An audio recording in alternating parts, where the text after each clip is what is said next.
On vous propose un hors-série un petit peu particulier. On va vous parler non pas d'un produit, c'est pas un test, non, c'est un concept. Même plusieurs concepts, comment obtenir Internet partout autour de la planète. D'autres que nous se sont penchés sur la question, on en parle dans un instant.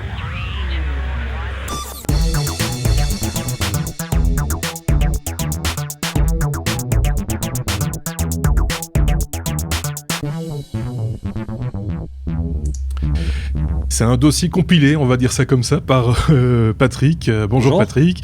Et avec les commentaires de Sébastien pour parler de ce qu'il convient d'appeler l'Internet, on va dire universel, celui accessible par tout le monde, par les airs, en fait. Voilà, tout à fait, un Internet global. Voilà. Donc on se rend compte en fait qu'il y a 30%, plus ou moins une estimation de 30% des personnes sur la Terre qui ont vraiment accès à un Internet. Et si on regarde vraiment toutes les solutions qui existent actuellement pour fournir de cet Internet via le sol, enfin on fait des solutions au sol, ça devient extrêmement coûteux et aussi ça prend beaucoup de temps à déployer ce genre de solutions-là. Et donc il y a pas mal de solutions qui sont en train d'être mises en place par certaines sociétés, souvent pour avoir une couverture des faibles densités de population via les airs, via des satellites, des ballons, des drones. Donc ce sont des gens qui sont encaissés dans des vallées par exemple. Exactement. Ce sont des gens qui sont au milieu du désert, voilà, des gens isolés. Là où c'est très difficile de tirer un câble ou avoir des connexions vraiment RF qui passent très avec bien. Cette particularité que bien souvent ce sont des populations relativement restreintes, enfin c'est pas des pays complets. Tout à fait, donc économiquement ça vaut pas la peine si tu veux d'aller justement dans ces contrées, donc voilà, cette couverture satellite te permet d'avoir un accès correct à Internet dans n'importe quel... T'as déjà balancé un mot, le mot satellite, c'est une des solutions mais c'est pas la seule. Tout à fait, et puis on se rend compte aussi que c'est une des solutions, et on voit qu'il y a des acteurs qui font vraiment beaucoup de solutions en même temps, donc ils sont vraiment multi-solutions pour avoir vraiment une très bonne couverture. Alors parmi tous les cadres, on va dire, de ce domaine, ce sont les mêmes que dans l'Internet de manière générale.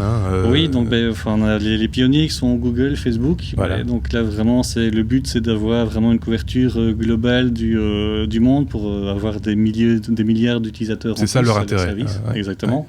Donc directement ils vont collecter toute l'information à la source. Donc n'importe quel trafic Internet passera via leur serveur, ce qui est pas mal. On a aussi des challengers, on a SpaceX de Elon Musk, et aussi d'autres sociétés telles que des sociétés qui sont des filiales de Airbus qui ont les tenants et aboutissants sont moins triviaux. On a connu par le passé parce que l'Internet par satellite c'est pas un truc tout à fait nouveau.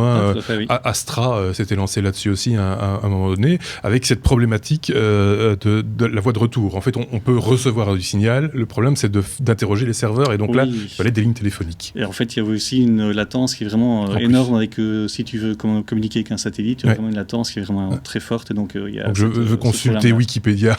J'ai tout intérêt à ouvrir une encyclopédie. Surtout si tu veux regarder une vidéo. Voilà, en haut plus, c'est ça. On commence par quoi? Quels sont les exemples les plus criants, le truc qui parle le plus ou qui a le plus de chances d'aboutir? Si je prends mon top 4, parce que je vais présenter 4 solutions, je prendrais Google Loon, donc qui est la contraction de Balloon. Donc c'est un projet qui a été lancé par Google en juin 2013. Donc ils ne sont vraiment pas à leur coup d'essai, ils ont déjà pas mal d'expérience sur cela. Et en fait, ce sont des ballons remplis de gaz. Et pourquoi j'aime bien cette solution-là? Parce que vraiment, c'est quelque chose qui est assez simple et assez low-tech, entre guillemets, comme technologie, dans le sens où ils peuvent lancer leur ballon et peuvent rester suivant la version du ballon, entre 100 jours en l'air ou bien faire 3 fois le tour de la Terre. D'accord. Donc on a vraiment des autonomies qui sont vraiment chouettes. Et pourquoi j'aime bien cette technologie? Parce qu'en fait, ça abîmait du LTE. Du LTE, c'est la 4G, c'est ce qu'on a sur nos smartphones. C'est ça, oui. Et donc, c'est-à-dire que n'importe qui, n'importe où dans le monde, avec un smartphone, peut commencer directement à avoir de l'Internet sans avoir d'équipement spécifique pour recevoir ces beams. Soyons clairs, et ça va être le cas aussi pour les autres systèmes, comme le satellite par exemple, ce sont des relais. Ce sont des ballons relais en quelque sorte. Oui, c'est ça, tout à fait. Donc, ils vont vraiment collecter ton trafic et après l'envoyer sur d'autres serveurs directement. Donc, il ne faut pas beaucoup de technologie, c'est pas très très lourd à embarquer. Exactement, donc ces ballons, j'ai lu qu'ils pouvaient en lancer jusqu'à 100 par jour, donc j'ai pas vérifié l'information, mais c'est vraiment quelque chose qui peut être extrêmement... un déploiement extrêmement rapide. C'est les mouettes qui vont être contentes. Oui, aussi, vraiment, dans l'utilisation, ça te permet justement d'utiliser les courants d'air, donc les vents, suivant que tu montes, que tu descends, tu vas pouvoir aller à gauche, à droite. Comme on l'avait vu avec le Breitling Orbiter, si je me rappelle bien, qui avait fait le tour de la planète. Tout à fait. Je vois que Sébastien a déjà une question. Un doigt se lève. J'ai déjà une première question. Est-ce qu'on peut piloter le ballon par Internet ? C'est une bonne question. Tu pourrais si tu hackes le système. On peut hacker le système, effectivement. Non, mais c'est vrai, il y a une certaine marge de manœuvre, mais qui devrait être totalement automatisée, parce qu'on imagine bien qu'on ne va pas mettre un gus derrière chaque ballon, ça fait beaucoup de monde. La solution est assez low-tech. Maintenant, tout ce qui est justement la logistique de tes ballons, savoir où ils doivent se placer, suivant quel courant de vent, etc. C'est là qu'il y a la complexité. C'est vraiment le pilotage et la logistique de ton ballon d'un point A à un point B. Ce sont les météorologistes qui vont se faire du pognon sur ce coup-là. Oui, sinon, si tu déploies autant de ballons, tu auras de toute façon une vision complète du vent en altitude. Alors peut-être en plus, ce sera peut-être expérimental aussi, ça pourrait amener des données intéressantes justement en matière de météorologie. Tout à fait. Et voilà, ça c'est vraiment les ballons. Et pourquoi je crois vraiment beaucoup en ce projet, c'est que Google a racheté en fait des sociétés, par exemple Titan Aerospace, qui sont spécialistes dans les drones.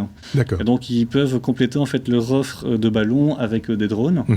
Et aussi, ils ont une couverture, j'ai vu des news par rapport à 180 satellites qui seraient lancés par Google. D'accord. Donc, ils ont vraiment une solution vraiment multicouche.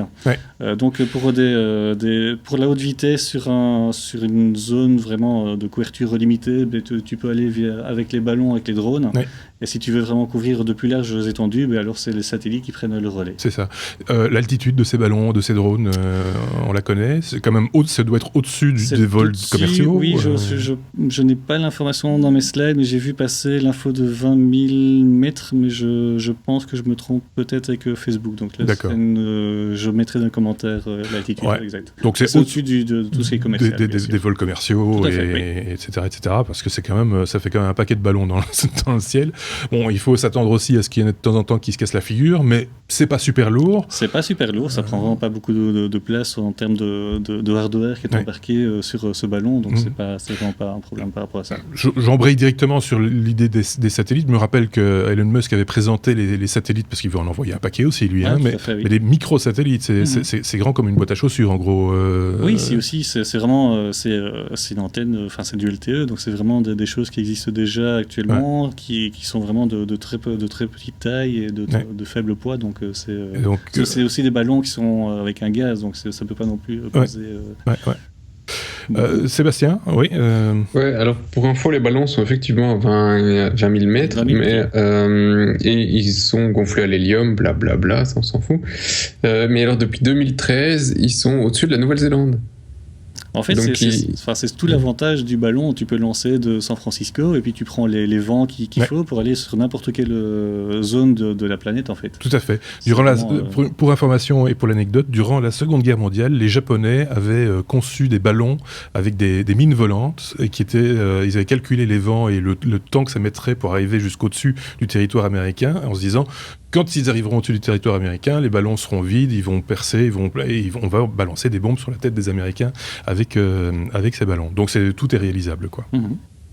Voilà, ça plombe un peu l'ambiance. Hein, je suis désolé, c'est une anecdote. Ne le faites pas chez vous, comme on dit. Ne répétez pas cette expérience chez vous. Je suis pas sûr que ça ait terriblement fonctionné non plus d'ailleurs. Mais bon, voilà, c'est une petite expérience. Ils ont perdu. D'ailleurs, ils ont perdu, effectivement. Patrick. Mais donc voilà, si c'était vraiment la technologie que je voulais choisir, c'était vraiment celle-là, parce que je pense qu'on a vraiment une redondance au niveau des technologies utilisées, le ballon, le drone, le satellite. Donc on a vraiment une couverture globale.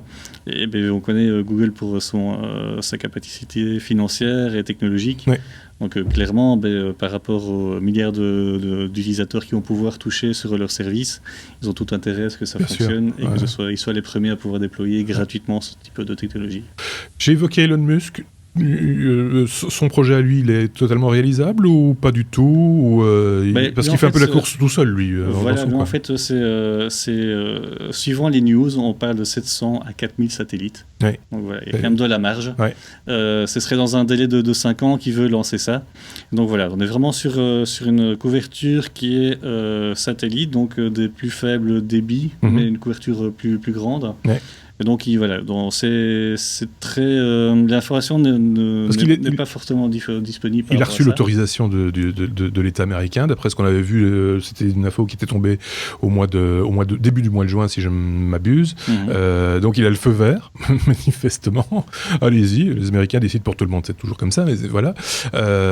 Donc, ça va lui coûter cher en lanceur aussi. Il ne va pas les lancer au lance-pierre, on imagine. Oui, mais il va s'utiliser SpaceX, qui est justement sa filiale par rapport à tout ce qui est ces roquettes qu'il peut utiliser pour lancer ses satellites. Donc là, voilà, j'ai quelques questions dans le sens où je pense que Seb aussi. SpaceX, la semaine passée, il s'est quand même éclaté dans le ciel. Hein. Oui, mais on parle d'un délai de 5 ans, donc voilà. Il y a 5 ans. Voilà, il y a de la marge. Oui. Que 700 à 4000, bon, ça fait déjà quelques lancements. Donc voilà, il parlait d'une connectivité équivalente au moins à la fibre. C'est vraiment des informations qui arrivent sur Twitter ou des choses qui ne sont pas vraiment vérifiées. On s'est vérifié, c'est lui qui l'a dit, mais bon, il n'y a pas vraiment de commitment par rapport à ça. Et là où j'ai une petite question, c'est par rapport justement à quel est le but commercial de cela. Donc Google, Facebook, on voit bien, on voit tout à fait vers où ils vont. Par rapport à Musk, Tesla, ok, d'accord, il pourrait avoir de la connexion Internet partout, mais voilà. Et on parle d'un lancement commercial aussi, donc peut-être accès payant. Ouais. Voilà, c'est une question qui est... c'est clair qu'il y a un marché pour même chez nous, je veux dire, en mobilité déjà, ça peut avoir un intérêt. Donc... Ah oui, on peut tout imaginer. Les transports en commun peuvent être intéressés. Je ne sais pas, Sébastien, si tu as d'autres idées commercialement de qui pourrait être intéressé par ce type de produit. Alors oui, moi j'ai une remarque à ce propos, dès que effectivement, tu as des pays où aujourd'hui tu as des problèmes de connectivité, comme la Wallonie. La Wallonie n'est pas un pays. Non, très sérieusement. Et moi, je vois un autre moment où ça peut être un fort intérêt. La solution des ballons, parce que la solution des satellites, a priori, c'est pour le monde entier, où c'est plutôt statique comme solution. Ils vont pas demain pouvoir résoudre assez rapide. Enfin, ils vont pas pouvoir le lancer en une journée. Par contre, le ballon, ça peut être lancé assez rapidement. C'est-à-dire, si tu gonfles ton ballon, tu l'envoies et tu as ton réseau qui peut être prêt assez facilement. Pourquoi c'est intéressant ? Je pense que le satellite aussi, parce qu'il va les lancer en orbite basse de toute façon, parce que sinon. Oui, mais tu peux pas avoir tu peux pas mettre un réseau demain au-dessus de la Wallonie en 24 ou en 48 heures avec des satellites. Non, ça va être compliqué. Par contre, tu peux le faire avec des ballons en 24 à 48 heures si tu as le matériel qui est prêt. Pourquoi je trouve que ça c'est super important, c'est que alors je vous engage à rechercher tout ce qui est Verizon, le bus Verizon pour tout ce qui est disaster recovery. Donc c'est un Verizon, c'est un provider américain, et ils ont une spécialité d'avoir un énorme bus qui transporte sur les lieux des désastres. Et qui, effectivement, en cas de désastre, est prêt à, en quelques heures, déployer un réseau pour proposer de la 3G, Génial. Internet et tout le bazar, à toute la population qui vient de subir un désastre naturel. On le sait, on l'a vécu nous-mêmes il n'y a pas tellement longtemps, il y a quelques années, sur un festival où il y avait eu un terrible orage et où les lignes étaient toutes complètement saturées parce qu'effectivement, tout le monde essayait de communiquer en même temps pour dire je vais bien, ou où es-tu, etc. Donc c'est une très très bonne idée, effectivement. Ouais. Voilà, et bon, alors ici, l'exemple dont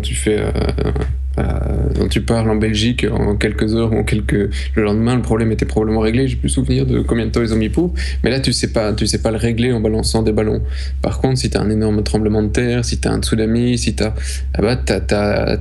plus de réseau parce que toutes les installations au sol sont foutues. Donc là t'as pas le choix, tu dois lancer quelque chose dans les airs. Verizon, eux, ils arrivent au sol et ils te plantent au sol quelque chose d'extrêmement rapidement. Mais voilà, le ballon pourrait être très sympa pour ça aussi. Il y avait des solutions similaires aux satellites qui avaient été évoquées. Moi, j'avais lu un article là-dessus il y a quelques années, qui était en fait la même technologie que celle qu'on envoyait dans les satellites, mais qui était en fait sur des pylônes. Parce que finalement, c'est la même technologie, c'est juste une question d'angle, d'alimentation, etc., etc. Donc en fait, on pourrait très bien imaginer les mêmes modules à l'identique, déclinés sous forme de ballons, de satellites ou d'outils terrestres. En fait, c'est totalement imaginable. Oui, exactement. Mais en fait, ce qui se passe, si tu le mets sur un pylône, tu as besoin d'avoir de l'espace au sol, donc tu as commencé à avoir des autorisations, enfin ce genre de choses. Clairement, ouais. On dit ici, voilà, les ballons, s'ils sont vraiment dans une couche qui n'a pas d'impact pour tout ce qui est commercial, qu'ils auront l'autorisation. Et justement, pour réduire le coût des lancements de satellites, pour certains lieux, par exemple, qui seraient moins couverts par les satellites, le mettre en haut d'une montagne pour couvrir une vallée, comme je le donnais en exemple en début de séquence, c'est tout à fait imaginable, quoi. Et là, il y a une vraie volonté politique, locale, etc., de le faire. Hein. C'est pas, on ne doit pas négocier, quoi. Soit tu tires un câble jusque de le haut de ta montagne, soit tu fais du RF, du radiofréquence. Et donc, dès que tu commences à avoir des obstacles, des arbres, etc., tu commences à perdre du signal. Avoir des soucis. Que, voilà, si ça communique uniquement dans les airs, au-dessus des nuages et ce genre de choses-là, là, tu as vraiment la possibilité de faire beamer un signal de plus forte qualité. Ouais. Quelles autres solutions? Alors, on a parlé des satellites, des ballons, les drones. On en parle moins de la solution des drones. Un drone, c'est pas super statique parce qu'on parle pas des drones, des quadricoptères. Là, pour le coup, on parle des drones comme des drones militaires, comme des avions, quoi. Oui, en fait, si tu prends mon deuxième coup de cœur, c'est Facebook avec le projet Internet.org. Ouais. Et donc là, ils ont des drones, mais qui ont l'envergure d'un 747. C'est ça, ouais. Donc on pense que c'est extrêmement grand, mais c'est extrêmement léger aussi. En même temps. Donc, c'est vraiment un drone qui peut avoir cette autonomie, et il parle de plus d'une année. Mais bon, il faut vérifier. C'est toujours un projet à ce niveau-là. Et donc là, on parle aussi de multitechnologie, en fait, car les drones, en fait, vont voler à basse orbite, et ils vont communiquer directement avec des satellites au-dessus. D'accord. Et donc, ils vont dialoguer, en fait, avec des beams laser. Et donc, tout le trafic va passer entre les deux via des beams laser. Donc, il faut vraiment avoir la synchronisation parfaite entre ton satellite et ton drone. Ouais. Et donc c'est un projet extrêmement intéressant. C'est vraiment beaucoup plus pointu que le ballon, si je peux me permettre. On arrive à des bandes passantes de quel ordre par ce genre de technologie laser? J'avais l'information, je pense qu'on était sur du 5 mégas sur simplement des GSM, mais si tu avais une antenne, on est passé à du 22 mégas, je pense. D'accord, ok. Donc, il y a des choses qui sont extrêmement... Donc, il y a quand même moyen de faire passer des informations, quoi. Tout à fait. Voilà. Encore une bonne solution, Seb, non? Écoute, non, parce que, alors je vais faire le petit de troll à 2 balles. Si effectivement on a le code de Facebook du début qu'ils mettent dans des drones, il faut qu'ils me disent où ils les font tourner quand même, parce que ça va tomber. Et ça, c'est un peu la question. Si toutes ces boîtes commencent, l'une à mettre des drones, l'autre des ballons, la troisième des satellites. Il y a un jeu intéressant. Les avions, ça va, parce que tu vois, ils décollent, ils font leur petit trajet et ils redescendent. De temps en temps, il y en a un qui se casse la gueule, mais c'est rare. Ici, à force, il y en a bien qui va nous tomber sur la gueule. Hein. Ils sont alimentés par batterie électrique, par solaire, voilà. Donc ils ont peu besoin ils ont une autonomie. Je peux pas dire infinie. Les ballons, c'est pas intéressant. Oui. Les ballons, une fois qu'ils sont gonflés, ils sont en l'air, à part une. Ils vont tomber, hein. Oui, mais c'est pas obligé. Donc. Il a peur. Je vois qu'il a peur. Je sens qu'il a peur. Mais c'est vrai, on va se prendre des trucs sur le coin à un moment donné. Ça, c'est clair. On n'a pas encore vu beaucoup d'accidents avec les drones. Là, on parle de drones privés, mais ça risque d'arriver aussi. Ça arrivera même certainement un jour. Ça va arriver. Si, on en a vu un. C'était, comment il s'appelait, le chanteur là, qui a joué avec son drone et qui s'était tout coupé. Il y a un chanteur qui a voulu attraper un drone qui le filmait pendant un concert et il s'est méchamment coupé un doigt. Enrique Iglesias. Enrique Iglesias. Voilà. Je suis fan. Voilà, on a un fan d'Enrique. Il fallait qu'il y ait un fan dans l'équipe. Voilà. Est-ce qu'on a tout dit ou est-ce que tu voulais rajouter un truc? Non, il y a un petit dernier en fait. Mais c'est ça, oui. C'est un petit peu le what the fuck Internet par pigeon. Peut-être bien. En fait, c'est OneWeb Et là, je ne comprends pas très bien ce que sont des sociétés comme Airbus, Coca-Cola, Virgin qui se sont mis ensemble en fait pour avoir aussi leur part du gâteau. D'accord. Donc là, on va parler d'Airbus qui va fournir des satellites, Virgin Galactic et Arianespace qui vont faire des lanceurs. Ouais. Et donc voilà, on parle vraiment d'un projet sur 2017 pour le lancement, une couverture planifiée pour 2019. Et voilà, là je vois pas tellement le but pour un Airbus ou un Coca-Cola, un Virgin, d'avoir ce genre de service. Ok, monétisation par l'utilisation, mais quand tu penses que Google et Facebook vont le faire normalement gratuitement, pour avoir le plus d'utilisateurs, donc voilà, peut-être une qualité différente, mais qualité de différenciation par rapport à ça. Oui, mais si c'est gratuit, c'est que tu es le produit. Hein. Oui, bien sûr. Donc si eux, ils le font payant, à choisir en entreprise ou même en privé, je vais choisir un truc où j'ai du support et où je suis sûr que ça va... Voilà quoi, je suis pas exploité pour le payer, enfin pour l'utiliser. Donc le gratuit a sa limite quoi. Oui, effectivement. Parce que c'est un coût, hein, ces ballons, c'est clair. C'est un énorme coût, ces satellites, c'est un coût. Ouais. Et ça s'entretient en plus, donc c'est pas un coût fixe quoi. Je veux dire, ils ont pas fini de payer.